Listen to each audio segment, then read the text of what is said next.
जय गुरु जी। संगत जी, मैं आज आपसे अपना एक ड्रीम शेयर कर रही हूँ कि गुरु जी ने स्वप्न में आकर कौन सा मुझे आदेश दिया। कल मैंने शिव पुराण में एक अध्याय पढ़ा जिसमें कि पितरों की पूजा को अनिवार्य बताया गया कि हमारे जो पितर चले जाते हैं उनको हमें उनका श्राद्ध अवश्य करना चाहिए।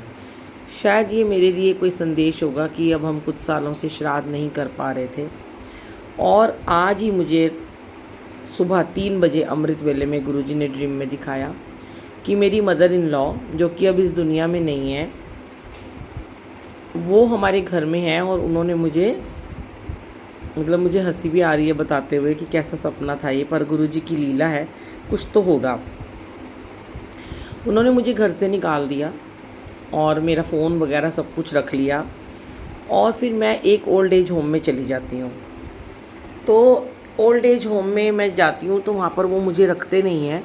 फिर मैं एक किसी और ओल्ड एज होम में जाती हूँ, तो वहाँ पर मुझे मेरी जो मासी हैं जो इस दुनिया से चली गई हैं, वो, मेरी मम्मी, मेरी नानी, मेरी सास, मुझे सब दिखाई देते हैं जो इस दुनिया में नहीं है। और बहुत सारे कुछ अंकल जो हमारे संगत के थे, कुछ हमारे पड़ोसी, सब वहाँ पे जीवित हैं।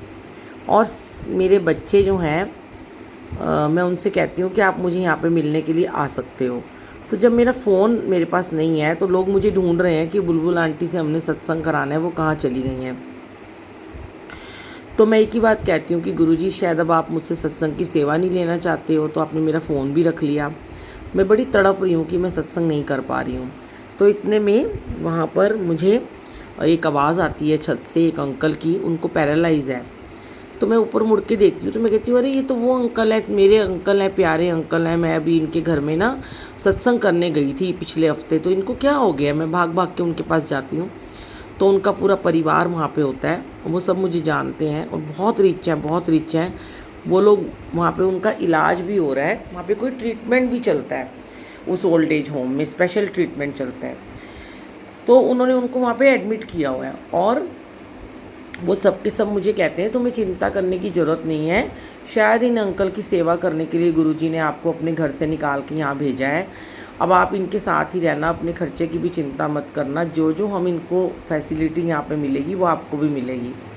तो मैं बड़ी खुश हो जाती हूँ। तो इतने में वहाँ पे मेरे बच्चे आ जाते हैं मुझे मिलने, और सब लोग, मेरी मासी, मैं उनसे कहती हूँ ये तुम्हारी मासी नानी है, ये तेरी मासी है, ये तेरी नानी है, ये तेरी दादी है, सबसे वो मिलते हैं, बड़े खुश होते हैं। तो हमें 400-500 लोग हैं। तो मेरे अंकल कहते हैं कि उनको कि यहाँ पे सत्संग होता है। तो उन्होंने कहा कि यहाँ पे तो कोई सत्संग नहीं होता, पर हम चाहते हैं कि यहाँ पे गुरुजी का सत्संग हो। तो मेरे हस्बैंड मुझे कहते हैं, ले तेरे लिए तो रास्ता खोल दिया गुरुजी ने, तू तड़प रही थी कि तुझे सत्संग नहीं मिल रहे हैं, अब तू यहाँ पे जितने मर्जी सत्संग कर ले, सारे सत्संग कर, रोज़ कर। तो मैं बड़ी खुश होती हूँ। तो मैं वहाँ पे फटाफट सत्संग का अरेंजमेंट करती हूँ, और पूरी 400-500 संगत है वहाँ पर। तो उसी समय अभी मेरा ड्रीम चल रहा है, और मुझे गुरुजी कहते हैं कि अब तूने किसी ओल्ड एज होम में जाकर, जहाँ पे कुछ डिसेबल लोग भी होंगे या कोई बीमार भी होंगे, और वहाँ पे पितरों के नाम का तुमने वहाँ पे सत्संग करना है।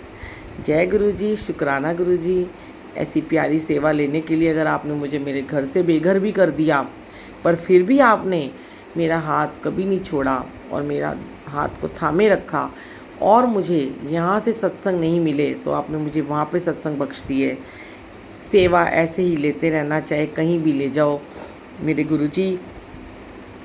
तभी तो मैं आपके लिए गाती हूँ, जहाँ ले चलोगे वहाँ मैं चलूँगी, जहाँ आप रख लोगे मेरे गुरुवर वहीं मैं रहूँगी, जहाँ ले चलोगे वहाँ मैं चलूँगी। जय गुरु जी। तो हर चीज़ में आपकी कोई ना कोई रज़ा छुपी होती है, हमें आपकी रज़ा में रहना चाहिए। अगर हमारे पे कभी ऐसा वक्त आ जाए, अच्छा बुरा, तो भी हमें अपने गुरु की याद कभी नहीं हटानी चाहिए मन से। गुरु को पल पल याद करें तो वहीं पे गुरु अपना घर बना लेते हैं, वहीं पे गुरु अपना दर्शन देते हैं, वहीं पे गुरु जी अपना सत्संग कराते हैं और ऐसे लोगों की सेवा भी ले लेते हैं। मैं बड़ी देर से सोच रही हूँ कि वो अंकल कौन है, मुझे याद आ जाए मैंने उन्हें कहाँ देखा है, पर मुझे अभी कुछ धुंधला सा याद आ रहा है। जैसे ही मुझे याद आएगा मैं ज़रूर शेयर करूँगी कि वो अंकल कौन है। हो सकता है उनके ऊपर कोई आने वाला कष्ट काट दिया हो गुरुजी ने, या उनको पैरालाइज होने से बचा लिया हो। कहते हैं ना कि आने वाला काल भी टाल देते हैं गुरुजी। गुरुजी तेरा शुक्राना, गुरुजी तेरा शुक्राना। जय गुरुजी।